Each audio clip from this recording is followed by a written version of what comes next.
लौकी नेनुआ कदीमा खाइत खाइत अगर मोन अकच्छ भऽ गेल हैत तऽ चलू आइ बनायल जाय ई कदीमा के पात और फूल के सब्जी। नमस्कार, हम किरण, हम अपन चैनल किरण किचन मैथिली में अपने सबके बहुत बहुत स्वागत करै छी। तो हम जे आइ बनेलहुँ कदीमा के फूल और पातक सब्जी सचमुच बहुत ही टेस्टी बनलै।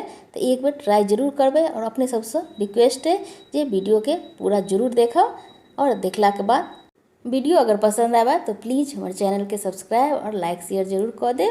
चलो सब्जी बनाना शुरू करै छी। तो सबसे पहले तो हम एतऽ पात जे लेलिए से बहुत छोट लेलिए, सॉफ्ट लेलिए और ई चूँकि घर में हमरा भेट गेलै ताहि दुआरे नहीं, अगर मार्केट से लेबै तो बस एही तरह से ओकरा नीक तोड़ि लेब और रेशा हटा देबै।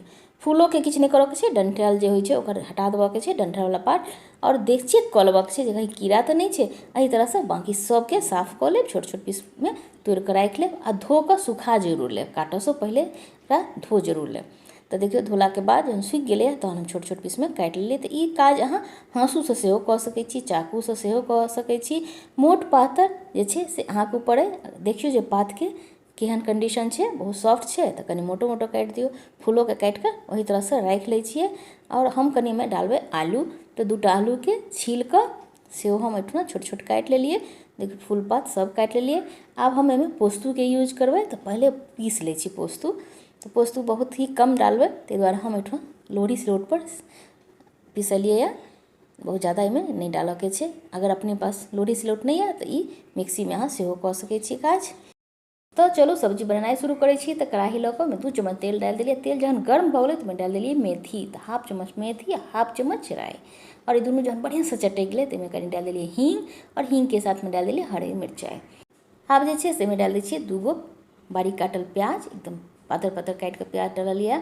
अब प्याज डालला के बाद कनी भूज दिलिए, हल्का ब्राउन हुआ दै छियै एठुन, तहन बाकी के मसाला डालबै एहिमे। तो आब डाल दै छियै एहिमे अदरक लहसुन के पेस्ट, तो हाफ चम्मच अदरक लहसुन के पेस्ट डाल दिलिए।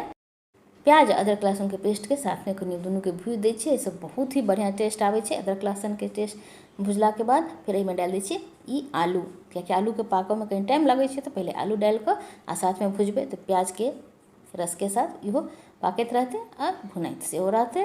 तो चलू आब डाल दै छियै एहिमे टमाटर। तो एक पैघ टमाटर हम डाललिए, अगर छोट अइ तो अहाँ 1.5 कऽ देबै, 2 कऽ सकै छियै, लेकिन साइज के ऊपर छै। तहन डाल दै छियै हल्दी, नमक, तो नमक टेस्ट के अनुसार डालबै, और कनी डाल दिलिए लाल मिर्च पाउडर, चूँकि हम 2टा हरियर मिरचाई सेहो डालने छियै ताहि दुआरे लाल मिर्च पाउडर कनी कमे डाललिए एहिमे।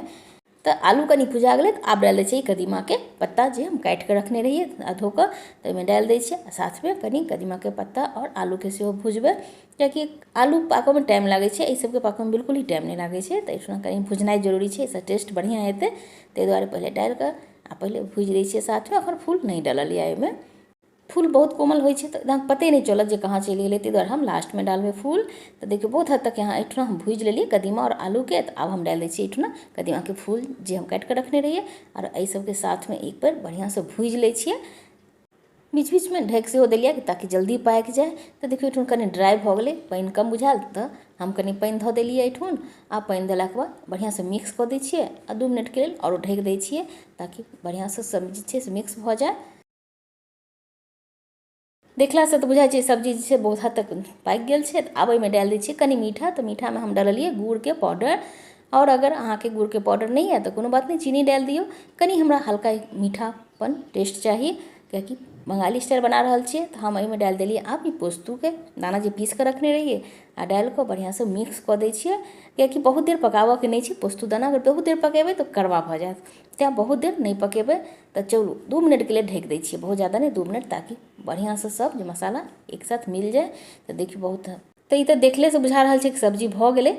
आब एठुना पहले आलू चेक कऽ लै छियै कि आलू सिझलै कि नहीं। तो आलू बहुत ही बढ़िया से सिझ गेल छै। तो आब एठुना गैस बंद कऽ दै छियै। तो बिल्कुल खाय ले रेडी छै, डाइनिंग टेबल पर सिर्फ जाय ले बाकी छै सब्जी। तो आब अहाँ रोटी चावल जाहि के साथ सर्व करबै सब आदमी बहुत ही पसंद से खेता। तो एक बार अहाँ ट्राई जरूर करियो। तो ई सब्जी बनबऽ के तरीका अहाँ सबके केहन लागल हमरा कमेंट सेक्शन में जरूर बताएब। अगर पसंद आयल है तो प्लीज़ हमर वीडियो के लाइक और शेयर जरूर कऽ देबै, और नया छी चैनल पर तो सब्सक्राइब जरूर कऽ देबै। अहाँ सबके सहयोग और मोटिवेशन के बहुत जरूरत छै। तो फिर भेंट हेतै नया वीडियो नया रेसिपी के साथ, तब तक के लिए बाय बाय।